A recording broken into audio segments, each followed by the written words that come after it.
Welcome to A Pod Somewhere in Time. I'm your host, John, and I'm here with my co host, Matthias. And on today's episode, we are going to be talking about Iron Maiden's album Brave New World. It's their 12th album, released on May 29th, 2000. And the big news with this record was the return of Bruce Dickinson on vocals and Adrian Smith on guitar. Yannick Gers would stay on, making the band a six-piece. The album was recorded at Guillaume Tell Studios in Paris, and they started recording on November 1999 and ended in April 2000. Most of the songs were written before the Ed Hunter tour in 1999. Kevin Shirley was the producer, and this was his first album working with Iron Maiden. And as of this date, he is still their producer. The album was also co-produced by Steve. Prior to working with Iron Maiden, Kevin Shirley had worked with Dream Theater, Aerosmith, the Black Crowes, and Journey. Born in Johannesburg, South Africa in 1960, he moved to Australia in 1986, where he made his name producing Silverchair's album Frog Stomp in 1995. The Brave New World tour began on June 2nd, 2000, and ended on January 19th, 2001. The final date of the tour was in Rio de Janeiro for the Rock in Rio Festival, which was later released as a live show under the same name. Some notable opening acts on the tour were Spiritual Beggars, Halford, and Queensryche. All right, Matthias, Bruce and Adrian are back. What were your thoughts Mhm. on this record then? What are your thoughts on this record now? Uh, Back at the time, I was, of course, very, very excited that Adrian, of course, was back and Bruce. I've always been a fanboy of Adrian, so to have him back in the band was, to me, as big as Bruce returning to Iron Maiden, because to me, Adrian's songwriting was something that was sorely missed over these years when he was out of the band. So having him back was like a very big thing for me. Having Bruce back, of course, me with all of his talent and uh, vocal abilities were like, yeah, this is great. The backstory to Bruce coming back was we talked about Blaze leaving and so on in the previous episode, and from pretty much everything I've read about Bruce returning, it was very, very uh, undramatic. Uh, Bruce told Rod that he was sort of, available, and Steve was like, "Why do you want to do this?" And Bruce said something along the lines that I want to make our Maiden music again, and I think we can be like a huge band once more and do play like the big stages. And that was pretty much it. And as far as I know, it was Bruce that sort of at the time suggested that if I'm coming back, we should also bring Adrian back. That because that will make the fans go absolutely crazy. And for me as a fan, of course, I went crazy. So he was right about that. Uh, you mentioned the Ed Hunt tour of '99, which was like the comeback tour. They released this so so so-called video game of sorts with Eddie being the protagonist. I've never been like a PC game, computer game person at all. I have no at the time I didn't have the possibility to play it. I have no idea if it was any good, but from what I've heard, it was rather unimpressive, I think. And But they did this tour, and from what I've read, the set list of that tour was voted by fans, and they also released like a compilation album going with the CD-ROM PC game. Uh, but I was a fan club member, and honestly, I can't remember reading anything about voting for a set list or anything. But maybe I missed that memo or something. I don't know. This was in the days when you didn't exactly always go online that much because it was before me being on the internet at any huge rate at all. So maybe there was some side of petition. I don't know. But anyway, they made this tour of they played select gigs in North America and in Europe, and I saw them in September in Gothenburg and in Stockholm. And I was for the Stockholm gig. I was lucky enough to have some sort of VIP uh, uh, pass, and I have a few. It's hard to see actually on this one because they signed it with a black felt pen, so it's a bit hard to see. But we have a few autographs. This is like a tour program with a band. Very nice. Uh, I also saw a few gigs on the regular tour of first they call it Metal 2000, the European part, the first part of the tour, and I think that was just down to they didn't want to sort of give away the name of the new album too early. But I saw them in Oslo, in Norway, in on the 26th of June. I saw them the day I saw them play in Stockholm on the 27th. They had Entombed opening in Oslo, and they had Slayer as well playing opening act in Stockholm. And the hype in I think pretty much everywhere, but in Sweden it was huge. So the tour dates got sold out. The gig got sold out like in a day or a few hours, and they had to change venue from a place called Sjöhistoriska Naval History Museum, and which is about 10,000 outdoor arena, open air, to the Olympic Stadium, which is slightly less than 30,000. So the hype was huge.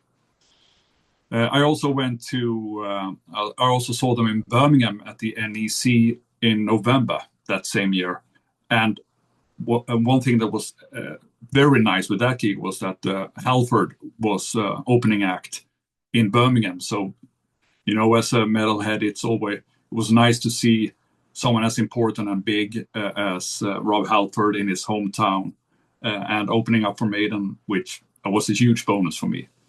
Um, I also went to the Brixton Academy gigs they did for the Kleiber MS Trust Fund, and these gigs were played like a year after the tour ended in March. Here's the tour program for those gigs. As you can see, they played a few gigs there, three. So I went to the 20th and the 21st of March, and they added the gig on the 19th later, but I only got tickets for the two last gigs of these three at the Brixton Academy in London. And that was also very, very nice.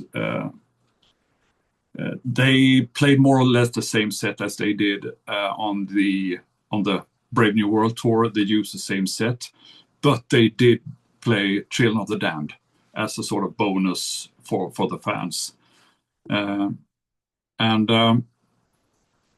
I know that for that gig, for those gigs on Brixton Academy, the guys from Samson, Paul Samson, reached out to the Maiden guys and say that we also want to help Clive. So they offered like to do a opening act thing. But unfortunately, I say Rod or Steve or whoever it was turned them down and said that they didn't want it to turn into a nostalgia thing. Unfortunately, I think that was a bit of a weird decision, actually. But well, there you go. If you talk about the very album, I liked the album back then. I think I like it as much today still. It's not one of these albums that are on heavy rotation when it comes to later day Maiden albums, but I do think it's a very good album, of course. And but I remember at the time I was quite annoyed actually with reviewers and fans talking with the return of Bruce and Adrian that it was now back to classic Maiden. And when the reviews came in for the album, reviewers talked about how the classic Maiden sound was back, which is a bit stupid, I think, because if you listen to the style of the songs, they are much more in the same style and vein. I'm not talking about the quality here, but I'm talking about the style and the sound of the band, which is much more of Virtual 11, the previous album. I do think this album is much better than Virtual 11, but style wise, it's not like they sound like they did on Peace of Mind or Number of the Beast again. Pretty far from it, I'd say. But what do I know? I'm just a casual fan. Yeah. So and just to round things off with the very album, I think overall it was a very good decision to bring in Kevin Shirley. But one of my criticisms for the album and the sound and the style of the production is that it was a bit too heavy on the compression. And I'm not talking about the master compression. I'm talking about the compression of all the different instruments and sounds. And I think the drum sound is a bit too modern at the time. I think the kick drum sounds a bit too small and not Nico, and it doesn't sound like Nico's kick to me, at least. And I think the top kit is a bit suffering as well from that compression. But again, it was one of the things that Bruce was very sure of when he came back to the band. He said, "I'm coming back. I think we should bring back Aiden, and I think we should work with a proper producer again, like we did with Martin." And Steve went along with that, of course. So overall, many good things to say, but we'll get into the nitty gritty when we talk about the various songs themselves. So where were you at in 2000 when this album came out, John? Yeah, it's funny. I mean, I was certainly back into metal at that point, paying attention to what all the metal bands were doing. When did Iron Maiden remaster their catalog? You The know, they did first like that remaster campaign. Was that after this or they did it in 98, I think, the first one. yeah, because I remember starting to I didn't have all of them on CD, and I remember the late 90s being when bands were starting to reissue their catalogs, and heavy metal was, at least here in the States, becoming, people were talking about classic metal again. I just did recorded a podcast last night for my Black Sabbath podcast, Into the Void, a Black Sabbath podcast. We did Dio's Killing the Dragon, which came out in '02. And we talked about how right around Sabbath reunites with Ozzy for the Reunion Live album in '96. Bruce comes back with Maiden for Brave New World in 2000.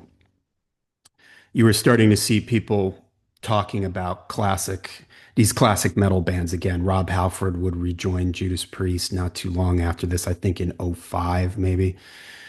Uh, there were TV shows on TV. VH1, this music channel, used to do this thing behind the music, and they'd be talking about some of these metal bands. So it was there was like momentum building for these sort of classic bands to come back, to be putting out records, for people to be paying attention to it. That all said, I can't remember sitting there like, oh, Bruce is back. Here's the date of the new record. I can't wait for the record to come out. And you may say to yourself, how's that even possible? Well, what did I say? When did this album come out? August of 2000? May of May. 2000. Mm. 98, 99. you mentioned not having a computer or just not really doing things on a computer at that point. Not sure if I probably didn't get my first computer till 98, something like that. This was the very early days of the internet before social media. So it was very easy unless you were actively seeking out information, unless you were reading magazines. Mm. I'm not sure how much of this info was even on the internet at that point. It isn't like today where it would be absolutely impossible.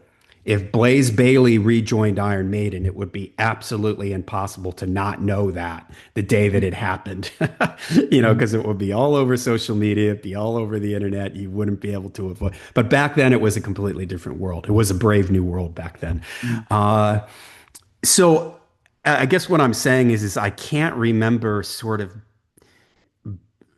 anticipating this record, but I do remember being at my parents' house, the same, probably not the same TV, but the same room that I heard Iron Maiden for the first time back in late 1980, 81.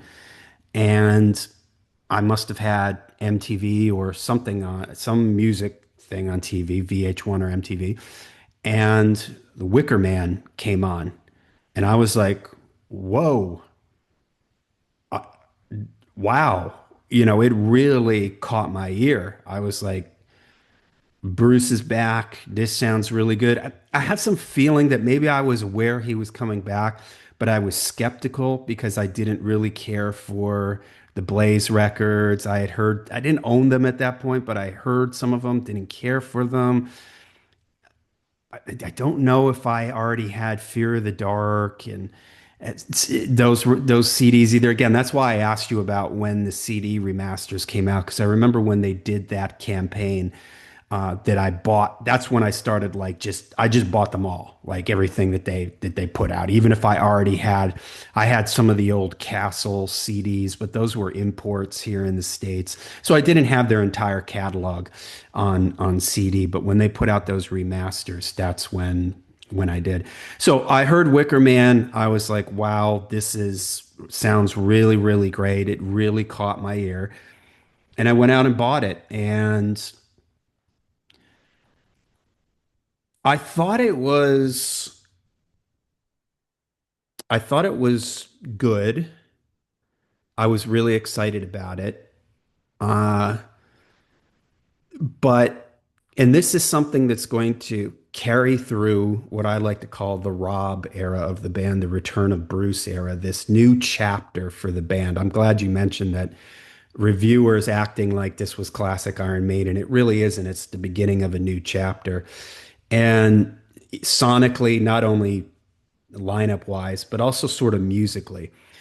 Although I would say A Brave New World is the most connected to the past as any of the albums that follow after this. The albums that follow after this start really moving in that. And if you're out there in podcast land, I'm putting air quotes up, the progressive era of Iron Maiden, because I don't like to call it that. But people sometimes call this era of the band the progressive era. And you see hints of that. There's songs in here where you can really hear, like, okay, this is the direction that they're going to go after this. You hear some songs that sound like they could have been on Virtual 11 or they're kind of coming from that headspace. And so I've always struggled with this newer era of Iron Maiden where I feel like there's some really good songs, but then there's always sometimes there's a nagging thing of like, oh, there's just something about this that just doesn't 100% completely knock it out of the park for me. Now, I will say that out of all the reunion era stuff, I mean, can we even call it a reunion era at this point? How many records has Bruce done since he's come back? What, five or six or something at this point? Uh, this probably has a lot of my favorite songs on it. Stuff like The Wicker Man, Ghost of the Navigator, Brave New World, Blood Brothers, The Nomad, and we'll get into it when we go track by track. But again, there's some of these nagging things that are going to reoccur on later records, like the intros, the quiet intros, song getting faster, double time section, choruses that are too long. That you could argue that some of this stuff started on Virtual 11 and even I would say Virtual 11, maybe a little bit on the X Factor. So I loved it when it came out because it felt like I was rediscovering. I was in the process of re-falling in love with Iron Maiden. Let's put it that way. The CDs were reissues were coming out. I was rediscovering their catalog after taking a break from them. Uh, so this was really exciting. I really liked it.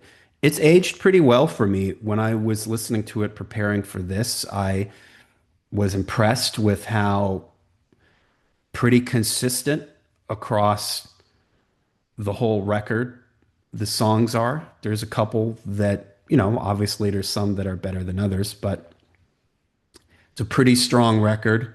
It's pretty focused compared to the Iron Maiden albums that would follow, meaning we get some somewhat compact songs on here. Wicker Man is 4 minutes 35. The Mercenary is 4:42. Fallen Angel, 4 minutes. We get a few 6 minute songs: Brave New World, Ghosted Navigator, Silent Planet. So yeah, it's do I return to it a lot? Yes and no. Sometimes I do break this out. I am a little I'm glad you mentioned the compression thing because yeah, I do find this a little fatiguing on the ears. I forgot to mention in the beginning of the episode that if you're out there in podcast land, we also you can watch the video for this at the Layer of the Alchemist YouTube channel. You probably already heard Matthias holding some stuff up, saying, "Look at this, look at that." Well, that's go over to the YouTube channel and you'll see all that. And if you've been to my YouTube channel, you've heard me rant about the loudness wars. So at the time, I don't think I was conscious of what the loudness wars was. I was just kind of like, oh, this mix is a little bit. I remember thinking it was like dry or something. I felt like it was kind of a little harsh. Like I could hear Steve's bass, but I couldn't quite hear it the way I kind of wanted to hear it. Never liked Iron Maiden as a three guitar attack.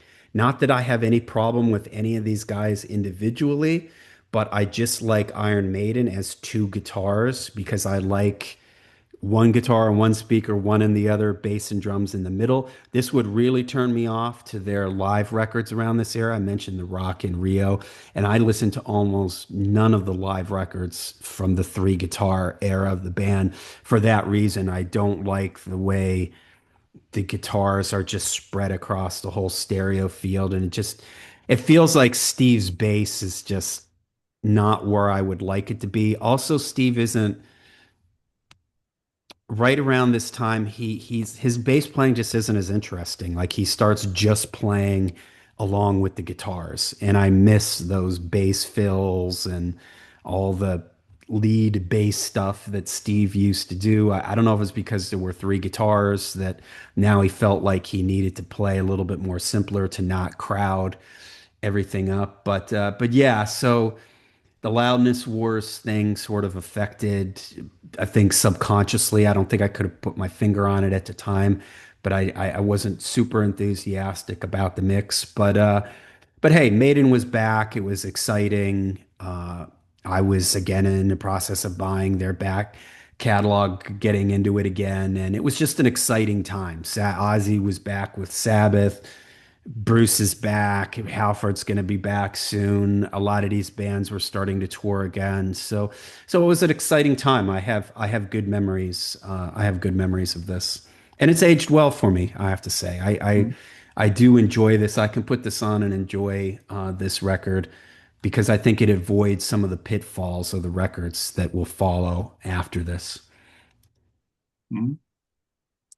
Let's not get ahead of ourselves here, but I my opinion is at least of the first three albums with Bruce and Adrian back in the band, I think they are perhaps the peaks and valleys of the albums. This one is, like you said, the most compact, the most even of the three albums leading up to A Matter of Life and Death. But at the same time, I think the very peaks of Dance of Death and A Matter of Life and Death is a bit higher for me than the peaks of this album. So I think that in some way I value the following two albums a bit higher than I value this one. But that's small details on the whole. I think if I was to put some sort of mark on these albums, I think they would end up more or less with the same sort of marks from me. Okay, should we talk about maybe a bit of show and tell? Yeah, before we do that though, I wanted to comment on Bruce returning. Mhm. Whenever things like this happen, uh, the artist is going to sit there and talk about how they did this for artistic reasons. When in reality, if Bruce's solo career, if Bruce was playing bigger arenas than he had ever played with Iron Maiden, if Bruce was making more money than he had ever made with Iron Maiden, would he have gone back to Iron Maiden? I doubt No, it. but If Iron Maiden, yeah, if Iron Maiden with Blaze was selling more records than they had ever done in their life and playing bigger arenas than they had ever done in their life, and Bruce had come knocking back, would they have? No, so the reality is a lot of these things are, and I don't blame these guys. I mean, they got to make a living too. And when you're sitting there and when you've been in a band that could sell out multiple nights at pretty much any place in the world, when you're playing football stadiums and all across the globe, and you're selling out Madison Square Garden multiple nights in a row, and the money is just rolling in, and then all of a sudden you're driving around in a van, you know, Bruce Dickinson and Puppet Show, like Spinal Tap, when you're playing places like small places and you're not making the money, and it's one thing when you're on your way up to the top, but when you've been at the top to start again at the bottom like that, I mean, I can't speculate. I've never experienced that, but I can imagine that it's a difficult thing. I know Geezer Butler was in this band for 5 seconds with, I think it was Steve Stevens, or was it? I can't remember. Something Ritual. I forgot. They only lasted like 5 seconds. And I saw an interview with Geezer, and he was like, "Yeah, we were gonna book some dates, and I realized like I'm gonna have to be driving around in a van. I'm gonna have to be." He goes, "I'm not used to that. I'm used to flying first class. I'm used to limos and the best hotels." He's like, "I can't go back to that." And so I told the guy, "Sorry, I can't do this." And I get it. And so I understand Bruce's solo career is maybe not doing as well as he hoped it would financially. Iron Maiden is not doing as well financially as they hoped it would. So it only makes sense. And the fans, I'm sure it's in these guys' ears constantly. Every interview that they do, every hey, any chance you guys are going to get back together? And it's just, this is the classic era of the band, and people have very fond memories of it. Uh, people, the people that grew up on this in 2000, I was 30, so I was beginning to revisit the music of my youth. People say things go in 8 to 10 year cycles. So in the 80s, it was all about Iron Maiden and Judas Priest and metal for me. The 90s, I moved and listened to some different things. The world was listening to different things too. And then in the 2000s, it kind of just felt like the time was right for this. So I do feel that this was good timing for Bruce to come back in the band. And as much as these guys, and every band does this. Oh, artistic reasons and this reason and that. Nah, it just came down to money for you guys, and I can't blame them. So good on them. They did it the right way. They come back. They made a big deal out of it. They will kick off an entire new chapter of the band. I mean, in some ways, I think they had to slightly rebuild themselves in the States when they were first touring with Bruce. They were playing, I'll say, medium-sized venues. Whereas now, when they come through, they play hockey or basketball arenas. Mm. So it is. It's a new chapter for the band, and it's pretty exciting that they did this, and they're still rolling along on a pretty good schedule, the way they release records and everything like that. So, yeah, just wanted to throw that in. So, all But right. I mean, to be fair, you say this thing about the money, and as I said before, Bruce was very honest about he wanted to play big stages again. Of course, Yeah. money is an issue, but I mean, they were still living pretty well off sales from the 80s, albums being sold again and again.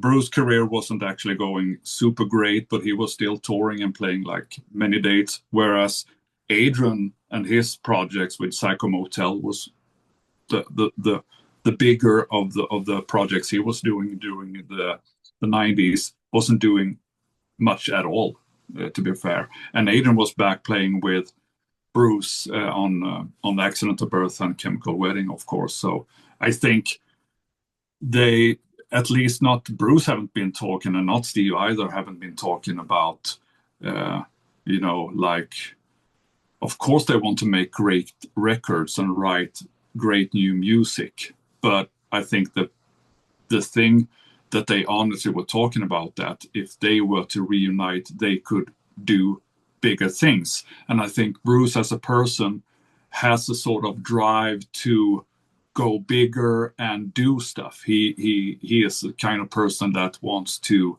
evolve and do things. And on the level he was as a solo artist, he wasn't able to do that, frankly. And Adrian, I think, was just very, very happy to be offered the gig because he wasn't expecting that at all. It came as a total surprise for him when they asked him to rejoin the band with Bruce and so on. And of course, one thing that you mentioned was that our Maiden today, when you talk about the classic era and how big they were in the 80s, they were like, if you look on the venues they played in the 80s when they did like their regular tours, they sold out hockey stadiums in Europe, which means about maybe 8, 9, 10,000 people. Whereas when they came back for this in Stockholm, like I said, they had to change the venue from an open air arena of 10,000 to one of 28,000. So that's like a whole new level of success and a whole new level of an audience, of course. Yeah. Yes. And for Bruce, like I'm looking at some tour dates here it's on a website called bookofhours.net. Wow. I don't know. I don't know what I that don't is. know. What is Tell me more. Is it worth checking out? Yeah, it's actually looks good. So for the Chemical Wedding, he didn't even tour the US. No. I see he did for Accident of Birth, he did tour the US, but these rooms that I'm looking at, he's playing Clubs. rooms that are probably clubs. He's playing clubs. Mm. Yeah. So, yeah. And I mean, when I say money too, I should also say that there's also there's some ego involved. I don't know, like Of Bruce said, I course. want to play big stages. I want to play big stages. I want to be a big deal. And they both know, maybe it took uh, the Blaze era and maybe it took Bruce's solo career for Bruce to get that out of his system and for Steve to realize that, hey, we're stronger together. The band is just stronger. And if Bruce was just a singer, and if Adrian was just a guitar player, it might be different. But Bruce and Adrian are both good songwriters. So Yeah, that adds a whole element to everything that just balances everything out so much better on like on this particular record. You can almost hear the things that Bruce adds to the band and you think, wow, if these things weren't here, it would really be different. That melodicism that Bruce brings, the catchiness, the of course his vocals, it's a huge thing. So when they're all kind of working together, like and Yannick too. Yannick is a good yeah, songwriter, and Yannick absolutely. gets a lot of songwriting credits on here. He's got credits on one, two, three, four songs. Yeah, So kind of now adding Bruce and Adrian back into the mix, and you've got the primary writers at this point, Yannick, Steve, Bruce, although Adrian only gets one writing credit. no, three. Oh yeah, Paul he gets Wickerman, right, Wicker Man, Fallen Angel. Angel. What's the third? I only see two on Wikipedia. No, that's right. Yeah. You're right. That's only two. All right, let's do the show and tell. Hmm? So this is the original vinyl version of 2000. And I forgot to mention in the intro, I was going to put this note in and I didn't. Explain the cover, right? The top half is Derek Riggs, the Yeah, bottom half is so go ahead, explain that. yeah.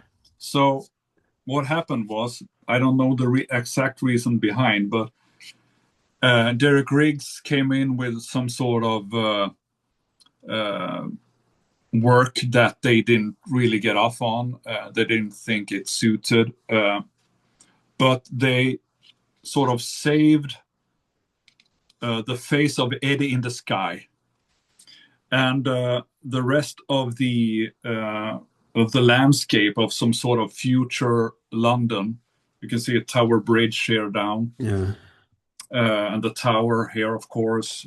So this is London somewhere in the future, and the main illustration is made by an English illustrator from Manchester called Steve Stone.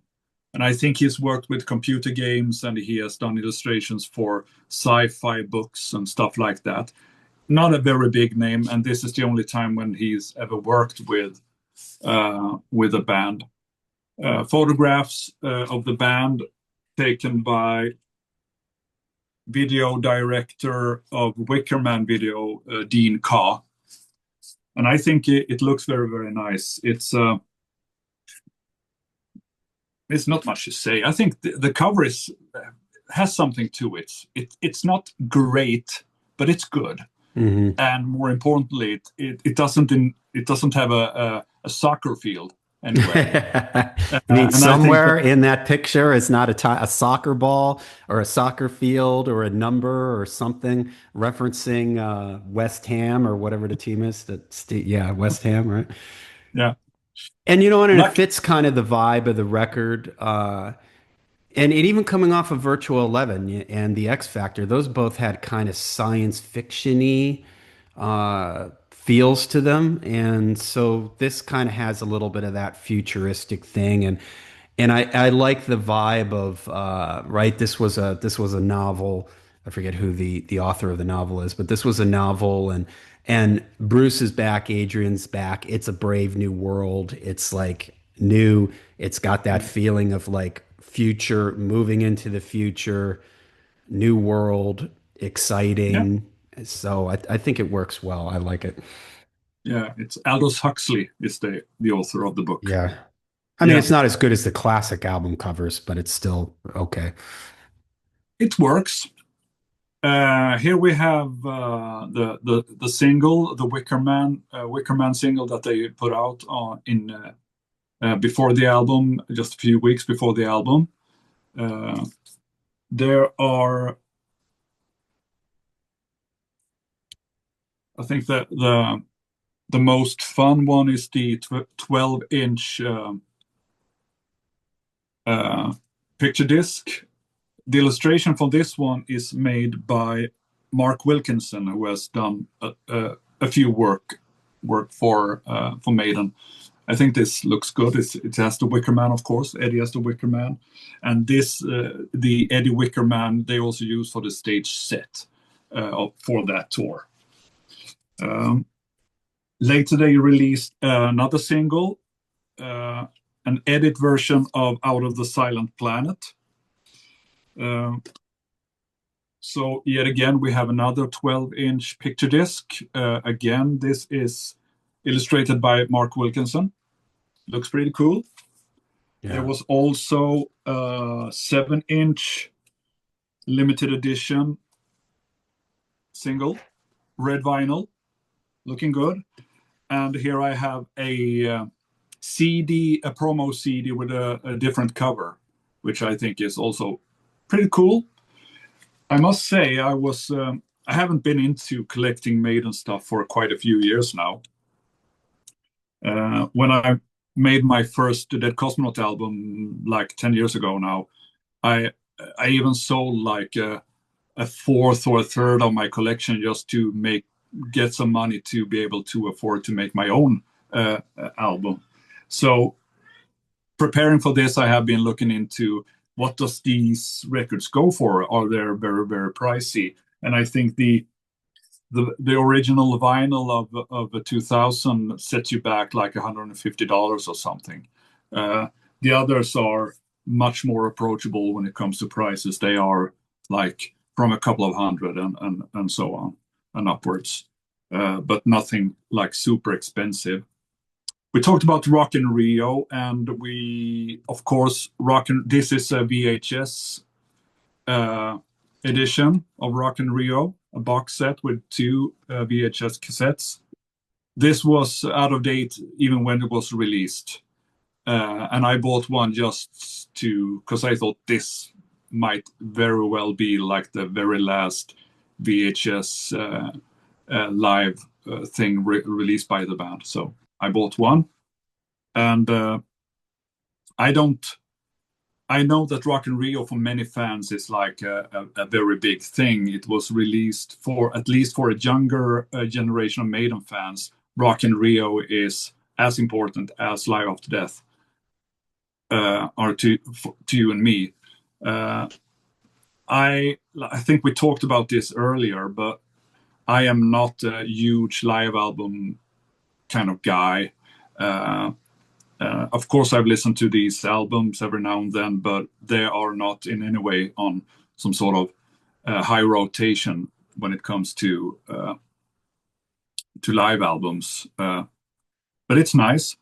But there is another thing that was put out in this era of the band in this around this time, and it was if you remember, there was this DVD series called Classic Albums, Yeah. and they made a one for Number of the Beast, Yeah.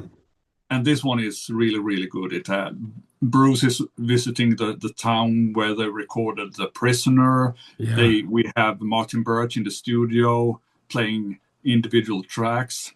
I mean, Yeah. I would like to see all the footage, Yeah. all what was filmed for those sessions when Oh they did yeah. the classic album. But we have this on DVD, and that is well worth checking into. Maybe it's even on YouTube. I don't know actually, but I think it should be out there at least. So yeah, that's pretty much it. I think. Should we move on to the very songs then? Yeah, before we do, just for those people out there that are keeping score, we were talking about the CD reissues for Iron Maiden. And so in the US, uh, the Castle reissues came out in 95. Mm. So I know that I had some of them, but then in 2002, But they weren't remastered. They were just correct, reissued. Yeah, correct. They weren't remastered until 2002. And that's when, they look like this with an OB. Yeah. Are these ones with That's the spine? Which ones have the spine that you put them all together and they make like a face of that's Eddie? the Castles? no, that they are EMI Sanctuary? releases, Yeah. and Right. they So, were put, I think, in '98 or '99. I think it's '98. right. Right. So yeah, just to keep straight when those early reissues, and then of course they remastered them again in 2019, which stands as the current remasters. But yeah, let's jump into the album. Mhm. So starts with The Wicker Man, and this was the first song I heard from the record. If there's a song from 2000s Maiden that you could dub a classic, uh, a song that this, if you did the math, it's probably the most played song from the Mhm. 2000s era of the band, the song to return the most to a set list. It would have to be The Wicker Man. It's a great song. The opening riff is killer. It just jumps right out at you. Tons of energy. Bruce is back. He's sounding great. The chorus is what really sells this. It's a fantastic chorus. I always love the way I think Nico's playing double bass drums in the chorus. So it's kind of like a halftime feel, like the drums instead of do ja, it's like they'll come.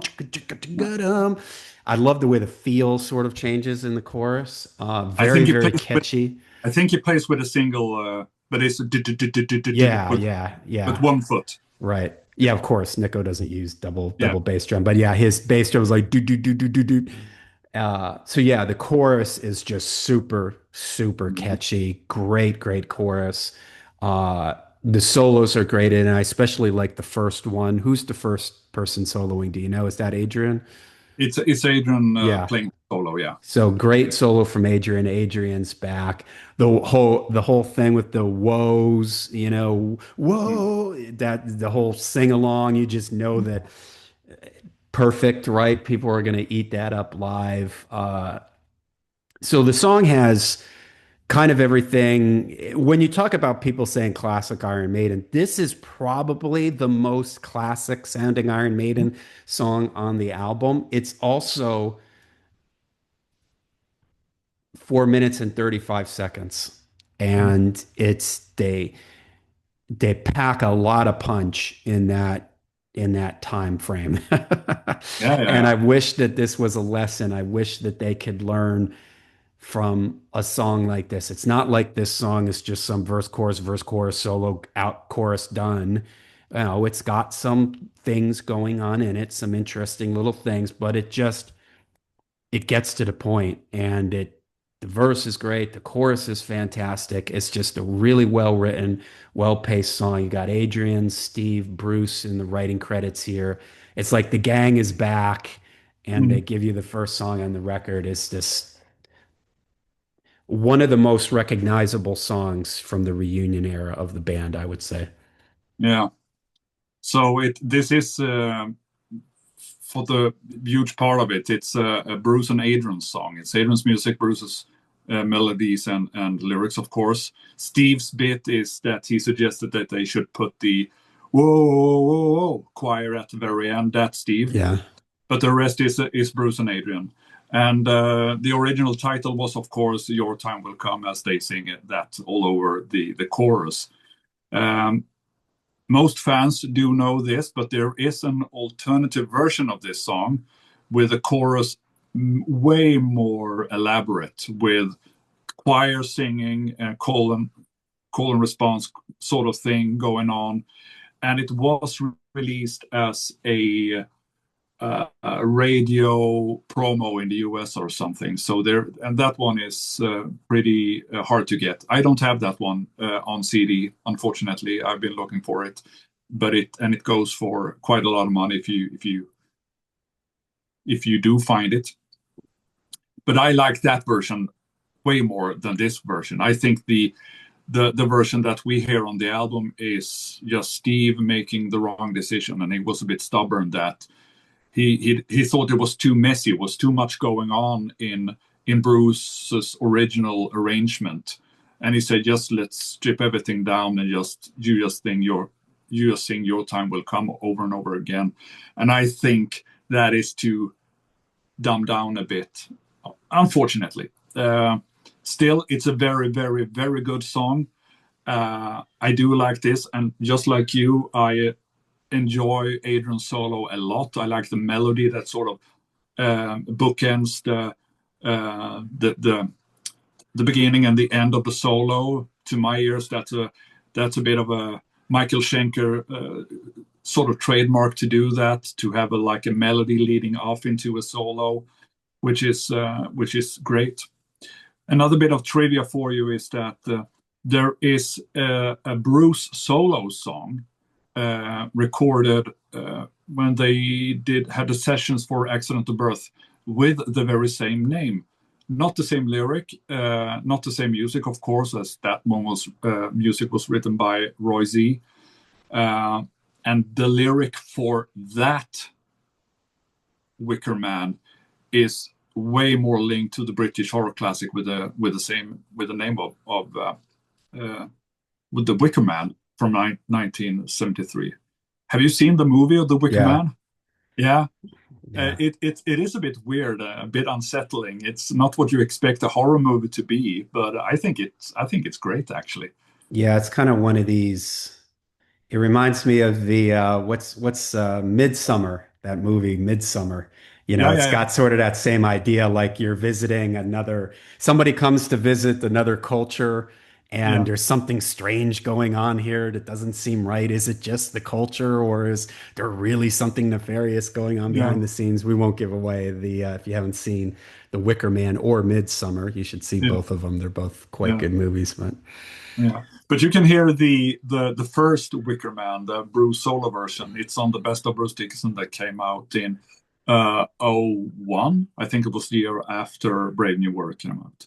And I really love that song. That song is also a great song, so it's well worth checking out. But yeah, the Wicker Man.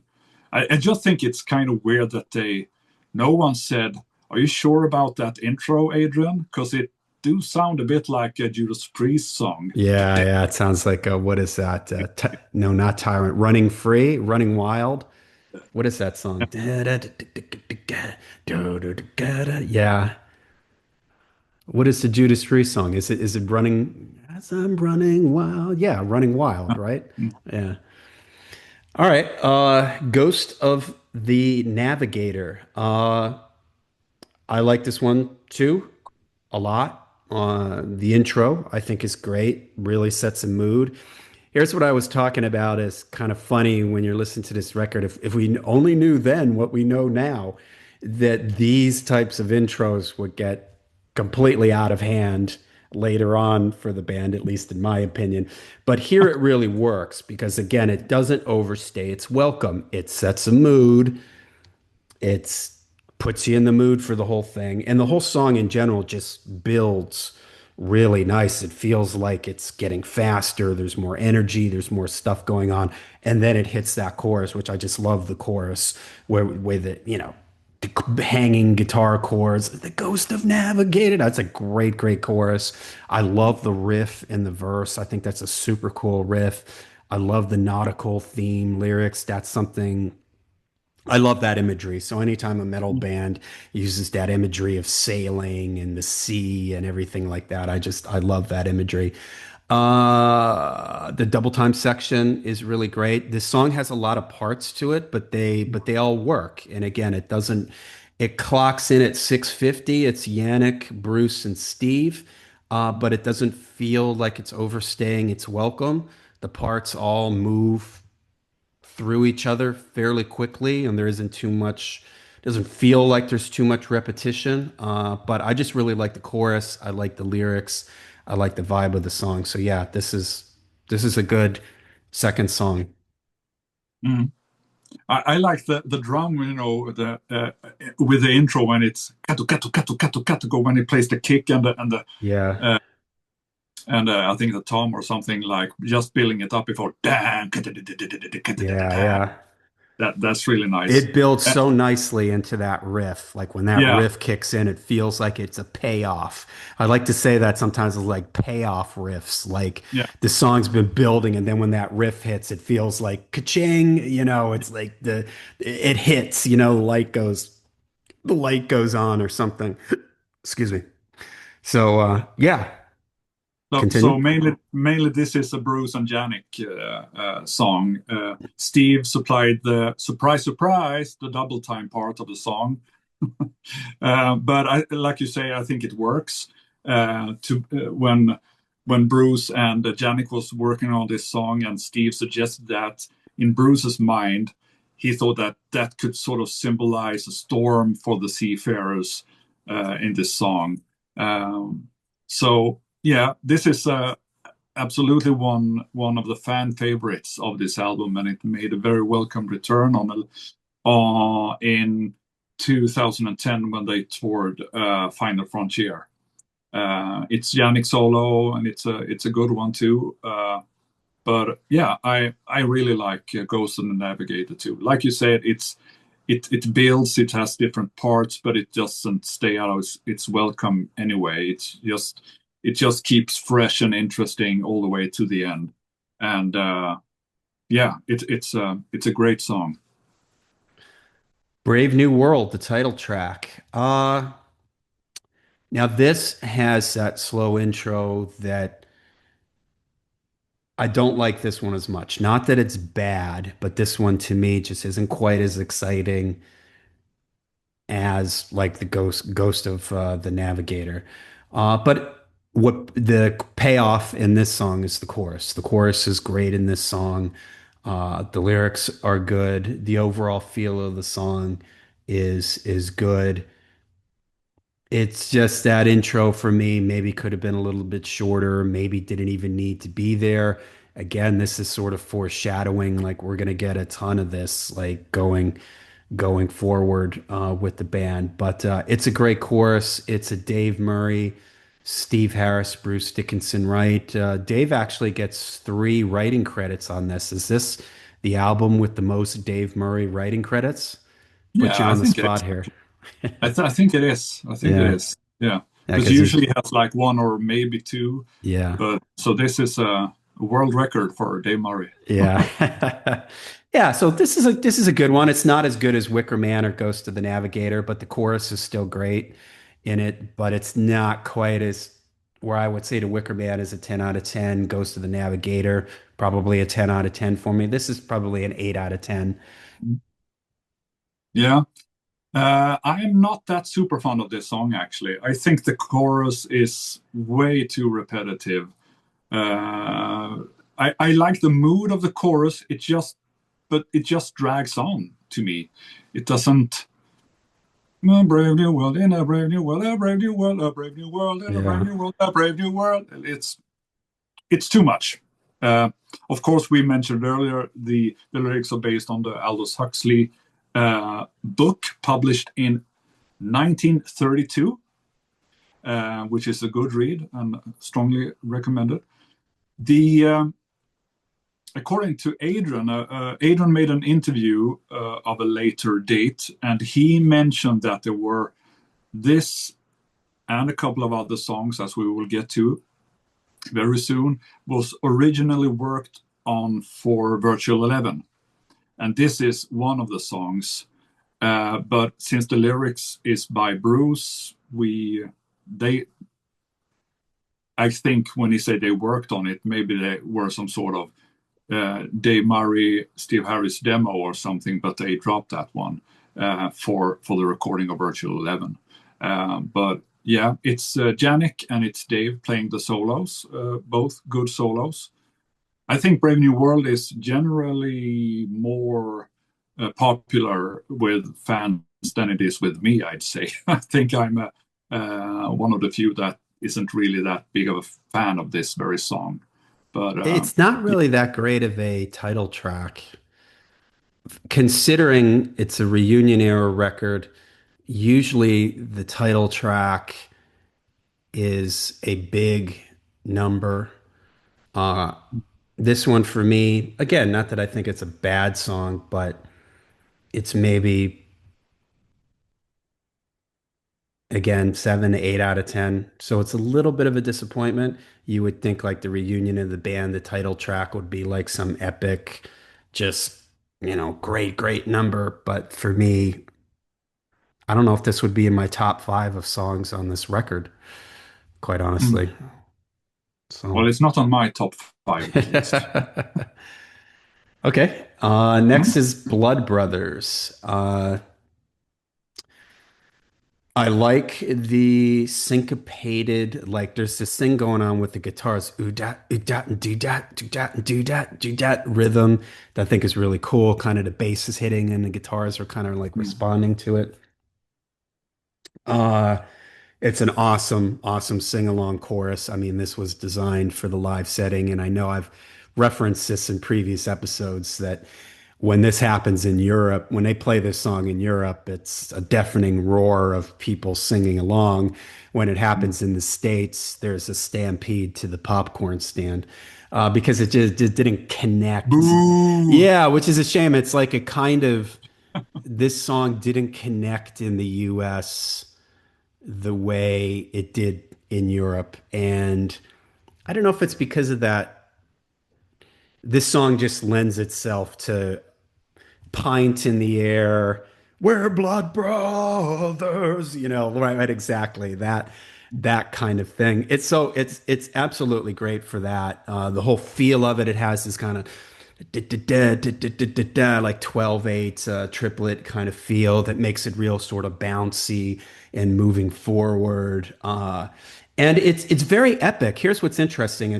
This could have been like if the record was called Blood Brothers, this would have been a worthy like, okay, this song lives up to being a title track. And Yeah. this is what I mean by Brave New World to me is not as good as Blood Brothers.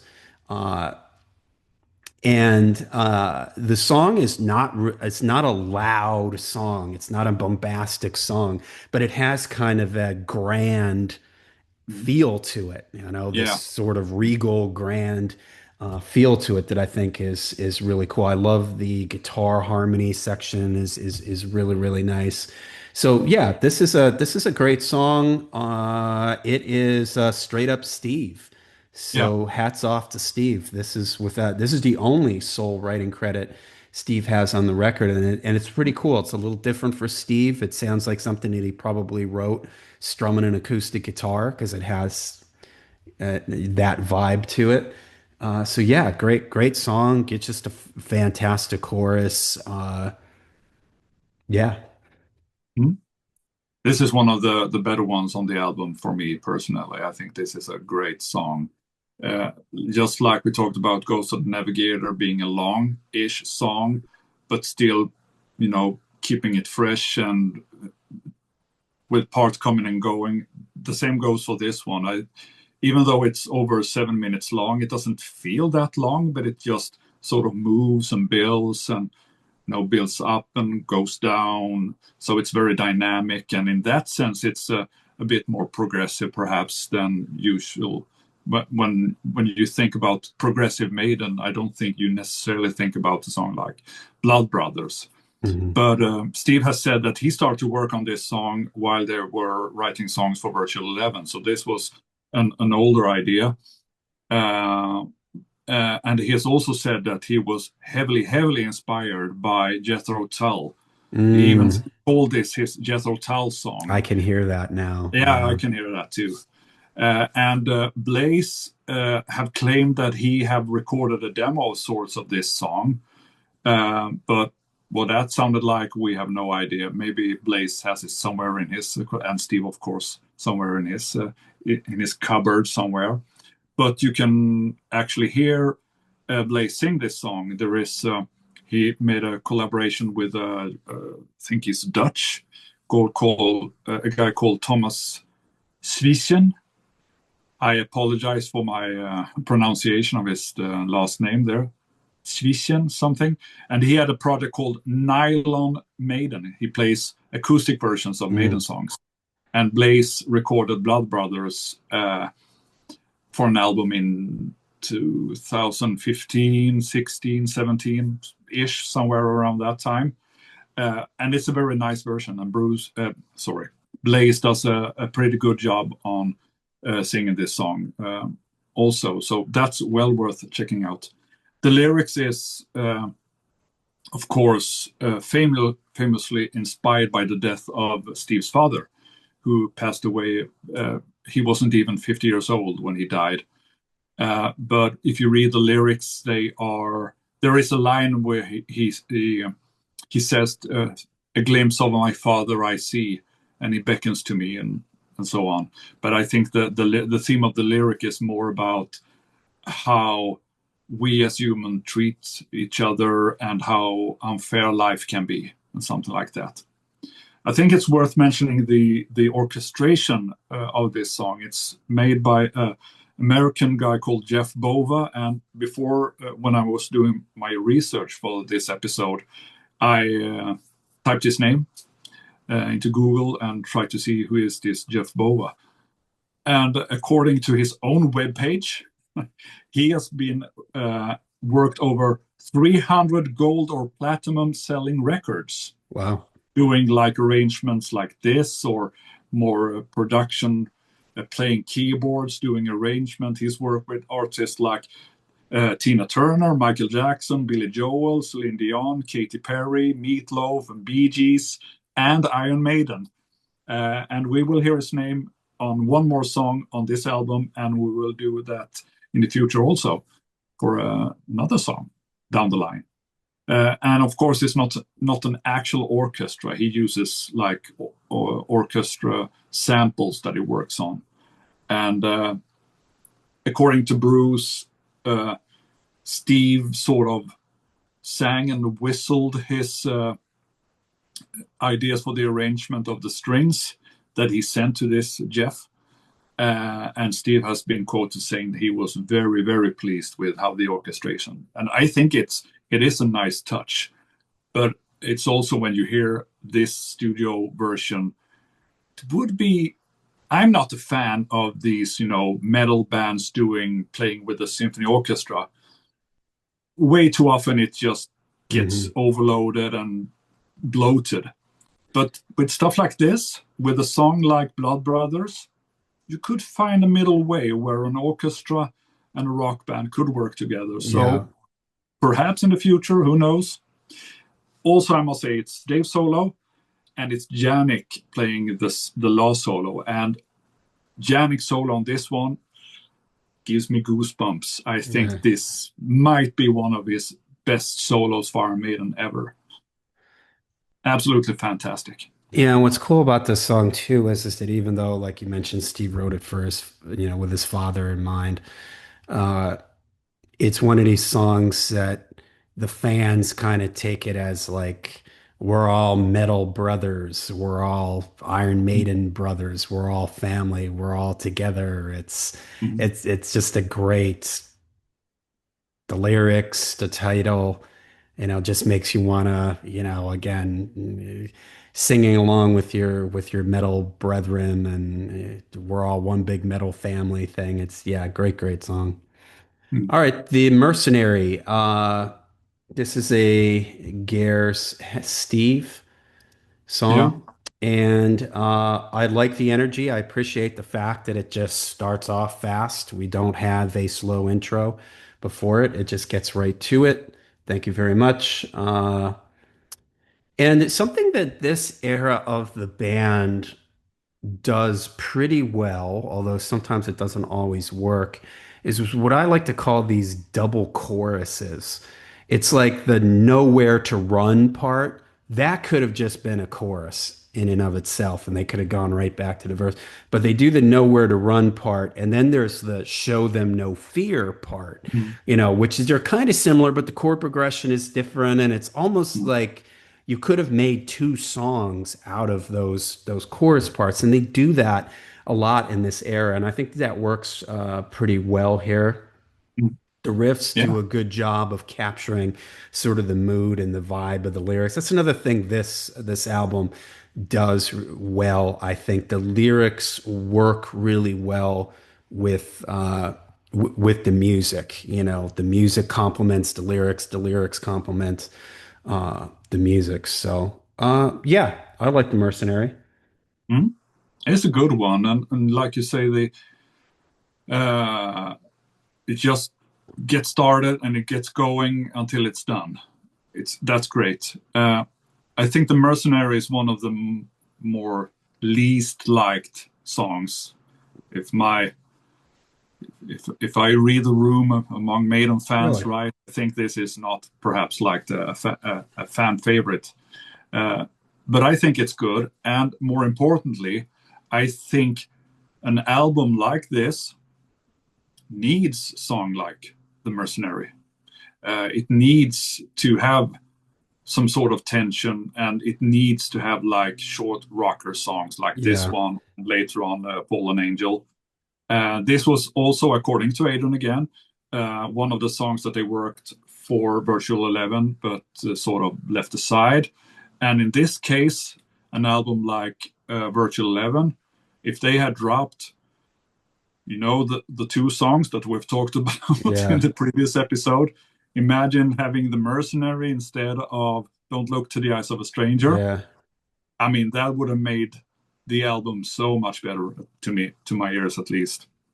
Uh, and I know that I read an interview. There is an interview from '98 before Bruce and Adrian came back with Yannick and Dave, and they actually talk about they had 12 songs cooking while working for Virtual 11, but they narrowed it down before recording to just 8 songs.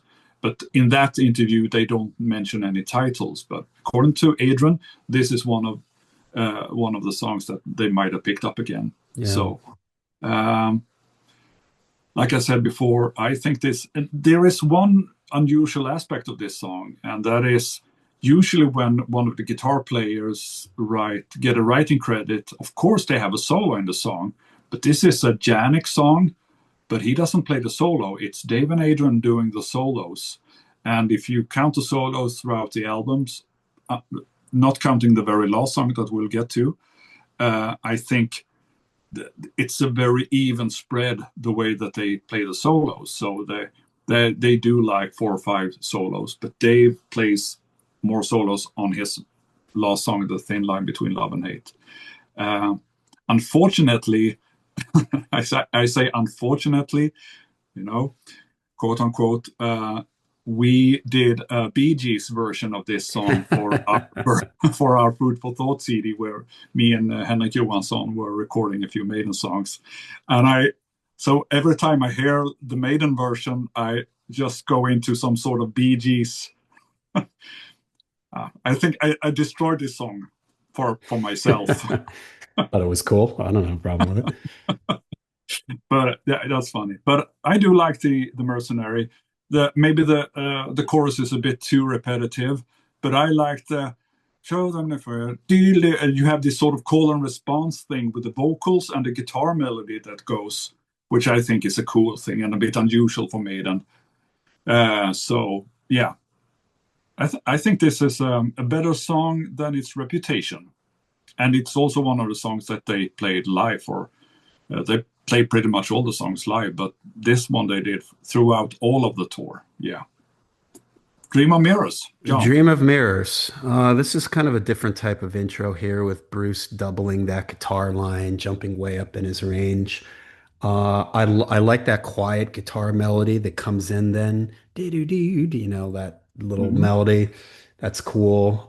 And I do like that line that Bruce sings, "The dream is true." I think that that's a real cool, especially when he's singing it kind of quietly like that.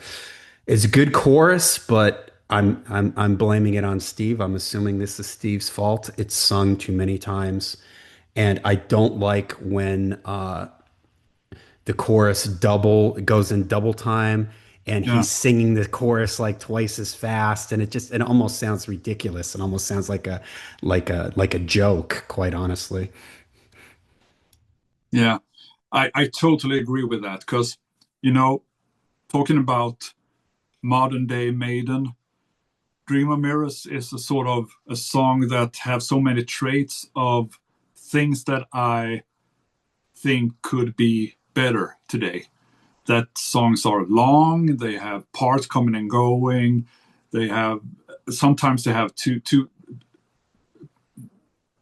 too many words even. There are too many verses going, stuff like that. But with Dream of Mirrors, I actually like this one a lot. I like Hmm. the strange beginning of the song, the Yeah. intro with. I think that's great. Just like you, when they just drops down to that super dynamic, very mellow. That's really really cool. And the only thing I don't like at all is that double time chorus. Only dreaming black and white. Only Yeah. dreaming. Yeah. It's just and it could easily just been taken out of the song, just going straight into the solos from that previous part, and it just would have made the song perfect almost. It builds for quite a long time, but the build up is really really good. The way I think this is a great song, and we're talking about Bruce and Adrian coming back, and I know that Jan sort of thought, well, there goes my job. So he was very pleased and glad when he was told that they wanted him to stay as well in the band. And Janik, not the greatest guitar player, I have to say, sorry, but he's not the best guitar player of the band.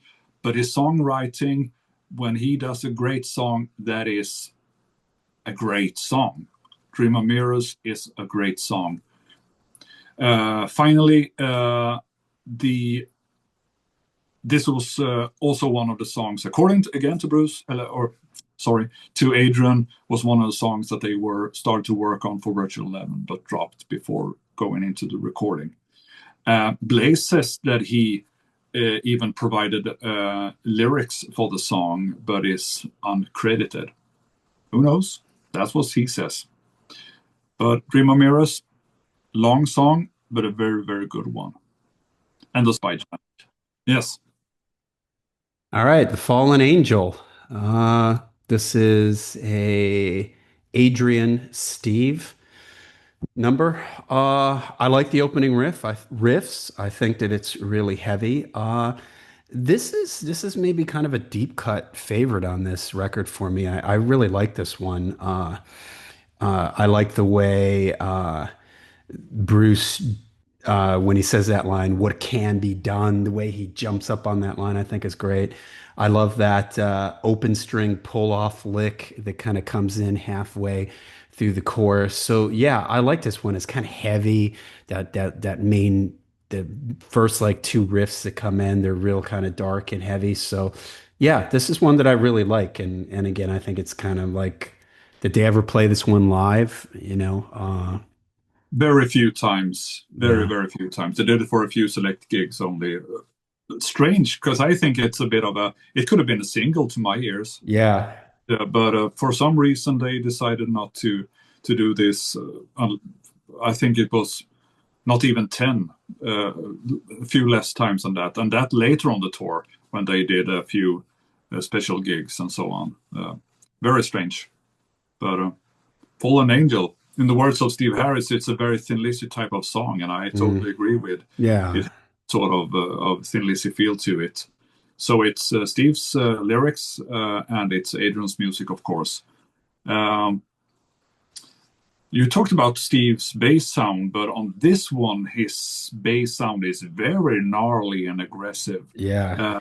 Uh, but maybe it's because of that it sort of stands out on this song because the bass sound is a bit more I wouldn't say subdued, but a bit more in the background than you would like to expect. But yeah, it's solos by all the guitar players. It's it's Adrian, Dave, and Janik on this one. Uh, I think it's a good one, yeah. But at the same time, it's it gets sort of lost in the album where it sits in the album. It's uh, I don't think it's the right spot for the song for some. I have a hard time to explain why. It's just a feeling I have, Yeah. but maybe so. Yeah, Yeah, it is strange. It is kind of deep into the record, and it does feel like it is lost a little bit in the record, yeah. especially But with God. it could have been a single. So I mean, at the same time, it's a strong song. It's a good song, but I don't know. It just sort of gets lost uh, for some reason. Strange. Nomad. Hmm. I know that this is a song that the Nomad. Sorry. This is Dave and Steve. I know this is a song that I was kind of surprised that some people don't like this song. I know that there's a little bit of a controversy around this song with the quiet section being lifted from a Beckett song. I'm sure you can go into a little bit more detail on that. You've probably heard the name Beckett before. We've brought them up before. Well, Steve has gone back to that well Yeah. for something else. But man, I love this song. Yeah. This might be my third favorite song on this record after Wicker Man and Ghost of the Navigator. I just absolutely love that opening riff. I think it is so, so cool with the syncopations and the way the snare hits, the way he's like accenting with the guitars. I just think it's super, super cool. Uh, Bruce's delivery in the verses, I love it. But for me, the real payoff is that chorus when, no, Bruce is belting and going way up in his range. It just sounds so good, man. I love that moody, quiet part, even though it's, probably it is plagiarized from that Beckett song. But I don't know. I love this song, and it's what's the time on this? 9:06 is it's the longest song on the album. So this is kind of like the epic on the album in some ways, and I just love it. I think it works, and I was kind of surprised like later on to find out that there's some people that don't like this song, and I don't know if it's because of the Beckett thing. And you don't. All right, well, tell me why you don't like it, because I love it. I think the strength of the song is the mellow part, which is let's put it like it's heavily inspired by that Life Shadow, the Beckett song Life Shadow. Of course, and that's the same song that Steve stole or borrowed some of the lines for Hello Be Thy Name from. So that's an interesting song in that sense. Uh, I do like that, and I do like the opening of the song, but I think it has. Okay, my criticism is this: if Bruce had done the lyrics for this song, it would be a much more storytelling kind of lyric. Now it's Steve's words, and it's like he's describing or telling the same thing one time too many. Uh, and I think the main thing that sort of, I wouldn't say annoys me, but if I were the producer and let's say the band had come to me and say, okay, this is a song, it goes like this. And I would say, okay, so when you've done this long build up, and I do like that one, and then you go into the another verse in halftime, that doesn't pay off for me at all. When they have done that sort of slow build up and just reached that, they should have had something else. There should have been a greater payoff. It should have been more majestic, more powerful, more emotion, more something big. Like I spoke to Henrik about this, and he said, "Yeah, like in Total Eclipse when they do the final verse, Mm. gone are the days." Yeah, Well, yeah. I mean, something along those lines. But now it's sort of just it builds and builds and builds, and then it just doesn't go anywhere. It just sort of no, I don't know. It just feels unfulfilled to me. At the same time, I do like the riff, like you say. The chorus is good. Bruce's performance, uh, the stolen part, or what we should call it, the mellow part, all that is great stuff. Uh, but it just goes on for one. It's one verse too much, and again, it's I don't know. I want to like it, but because when I think about the different parts of it, it's better in my head than when I listen to it. because I end up getting disturbed or annoyed of the same things every time I listen to the song. And this one is one of the few that they didn't play at all on tour. Mm. So I would guess that they sort of, should we do this one or should we do Dream of Mirrors? And I think they picked the right 9-minute song for this. Do I have any sort of trivia about this song? Yes, it was again one of the songs that they were working on for Virtual 11, according to Adrian. And again, we have the arrangement, the orchestration arrangement is made by Jeff Bova. And yeah, Unfulfilled is my. I'm sorry. Yeah, I Usually just we love the agree on chorus stuff. in it. Yeah, the chorus. The chorus and the vibe of the whole thing. I don't know. I don't know why it works for me, but it just does. But do Okay, you out think of there is the the payoff when you, after that long build up, and it just goes into the last verse in halftime? Do you think yeah. that it's good? Yeah, I will admit that I like the front half of this song better than the back half of it. I Yeah. do admit that, yeah, it doesn't build quite the way that it should there. Mm. Yeah, I agree with that.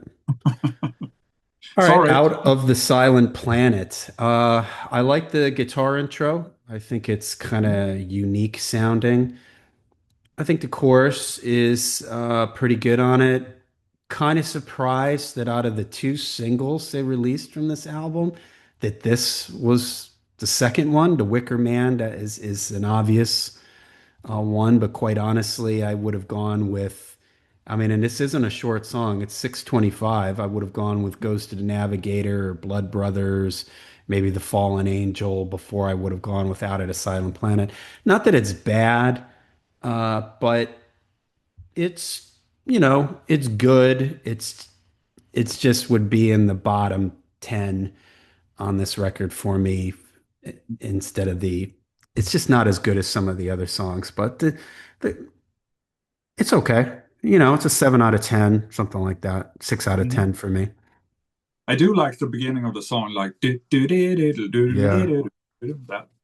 that that part is good. I don't like when it drops down to the jingly jangly part with the acoustic guitar, where they Yeah. where they sing the chorus. We should mention that it's a Janik song. It's by also with the lyrics and vocal melodies by Bruce, and Steve gets a credit too, but I don't really know exactly what he did. But those three wrote this song, and they the single version or the video version that you can find on YouTube is only like 4 minutes long or something. So they cut off more than 2 minutes for that one, and Wow. that version goes in directly to the Yeah. part. So yeah, even though I like the first bit, I think the impact of the single version just going straight into that and going into the verse like within just a few seconds is a good decision for the song. But it's a bit too long for a rocker the way it is on the album. It feels a bit disjointed, although I like most of the parts of the song, but it just maybe they should have rehearsed it. There is something that is bit off with the song, and they only played it. I mean, they made a single, but they only played it like a handful of times, which Yeah. is Weird. also very very weird. So their confidence in their own single wasn't that strong, apparently. Uh, of course, the title is. The lyrics are inspired by the movie Forbidden Planet from '56, and the title comes from C.S. Lewis novel from 1938 with that very name, Out of the Silent Planet. But yeah, it's a song that just like Nomad could have been better, but it doesn't just do it for me. Although I like the parts of the song, but it's just the way it's put together that doesn't really do it for me, unfortunately.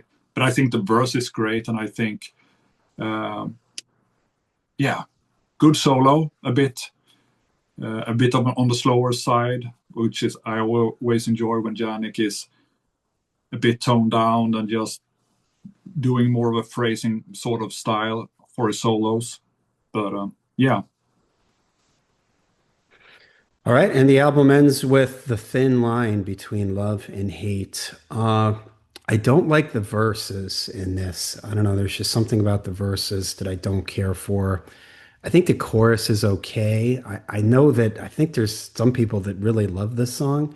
I do like the end, like the way it just sort of doesn't fade out, but it's just very mellow and it just sort of goes out on a very soft, mellow note. I think that's kind of brave, maybe, to end an album like this, like that, this reunion album. But I don't know. It's just one that I don't really remember this song. All I remember about it is the end, the way it's sort of the last quarter of third of the song. It's a Dave, Steve song. So I don't know. It's not a favorite for me, mainly because I don't really like the verse in this song. Mm. It's a bit unusual, the verses, where it's Bruce is doubling himself with octaves. That is something I can't recall Bruce doing anywhere else. Uh, I actually really, really like this song. Do I love this song? Sometimes, but I always like it a lot, at least. It's a very unusual kind of last song on the album for Maiden, but I just think it works. After the journey of Brave New World, with all the songs coming and going, to end with a song like Thin Line Between Love and Hate just feels different and fresh. Uh, Again, maybe it has like a verse too much. You mentioned before that they do like a double sort of chorus thing, and that's they do that with this song too. Like it has two strong choruses, and the choruses are, I think, they are 10 out of 10 to me. Uh, I like the end part, the dynamic part. It could have been dragging on, but I just think they sort of they take care of it very carefully and they make it work. Uh, from what I've read, all the solos on this song is made by Dave. It's his song, but I would bet solid money on Janik playing the very last solo on this song. To my ears, the choices of notes and the tone of the guitar sounds very Janik to my ears. But from what I've heard and read, it's all Davey. Um, but yeah, according to Steve, this is a UFO type of song, and I know that you are Mhm. not like a fan when Maiden do that type of rocking, but this is also a bit more dynamic, I think, in a good way, even though it's a bit long. And I think this works. The harmonized vocals by Bruce, the two good choruses. It's a unusual song in their catalog, and I like it. I do. But yeah. Yeah, I did think that ending, if this song was earlier in the record, the ending would have felt like, oh, this is Mm, dragging out too long. yeah. But at the end of the record, it actually works. So here's where, the placement of a song kind of makes sense, at least for that ending. But I like those guitar there. yeah. I like those melodies. Yeah, I think it's a good one. Yeah. It's grown. I liked it from the beginning, but I think it of all these songs, it's the one that have grown the most for me since 2000. Uh, yeah, All right. Got any final thoughts before we wrap it up for Brave New World? I think we said pretty much everything, didn't we? It's the comeback so-called album. It's a good one. It's an album that many fans hold in very high regards. And honestly, I think many fans hold it higher than I do. Not that I dislike this album, but I think it came out, like we said, it like you were talking about earlier in the episode, the momentum at that time when bands were doing like comebacks and metal was again starting to make some noise, and it was right for so many reasons for Bruce and Maiden to come back and for Maiden to play the big stadiums and arenas again. So it was like in that sense a perfect storm. Um, but yeah, I think that's enough. Yeah, you're right. It's interesting revisiting this record because it kicks off such a new chapter of the band, and they're still putting out records today. So this is sort of the beginning of this period for them, and yeah, it's interesting because it to me it kind of feels like there's still some elements to it that harken back to before, but then there's elements of it that foreshadow what's going to come. So yeah, it's a strong record, and I've actually met more than one person that this is their first Iron Maiden record. That Yeah, this is the record that got them in Iron Maiden. So in some ways, again, this whole idea of it's like it's almost like a fresh start for the band. It's really interesting. They could have put out a record where they said, okay, we got to make a record that sounds like Peace of Mind and Number of the Beast, and really tried to go back and capture that. And I don't feel that at all. I do feel like they're trying to do something different here. And there's elements of Bruce's solo career, like where Bruce was going, and there's elements of where Iron Maiden was going during the Blaze era, after Virtual 11. So yeah, it's kind of like, so I do, even though as we move on through these other records, I'm going to have criticisms for these records, and things that I like about them. I do respect the fact that it does seem like they're trying to move forward creatively, and trying to do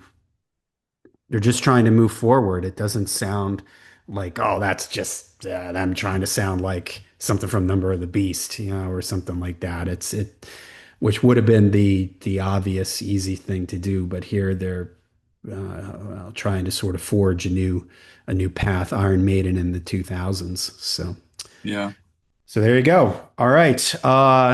If you would like, so like I mentioned earlier, if you're out there in podcast land, check out the Layer of the Alchemist YouTube channel for the video version of this and for other hard rock and heavy metal related content. If you're watching this on YouTube, we're on Apple and Spotify. You can listen to us, take us with you wherever you go, the pod somewhere in time. You heard Matthias mention his band Dead Cosmonaut. Make sure you check them out. I'm pretty certain that if you like Iron Maiden and heavy metal in general, you will like Dead Cosmonaut. Dead Cosmonaut, just tell us who you just signed a record deal and you've got a new album on the horizon, correct? yeah.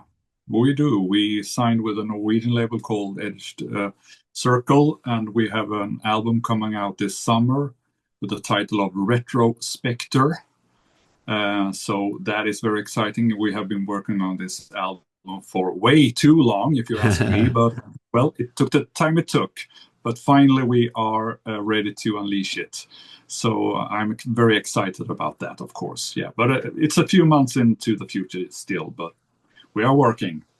Awesome. Mhm. You can also listen to my other podcasts. I have a Black Sabbath podcast, Into the Void, a Black Sabbath podcast that I do with my buddy Darren. I have an AC/DC podcast that I do with author and journalist and YouTuber Martin Popoff, called Kicked in the Teeth, an AC/DC podcast. And I think that about covers it all. I think, did I miss anything? I don't think so. I don't think so. All right. Well, we'll see you at the next one, somewhere out there in time.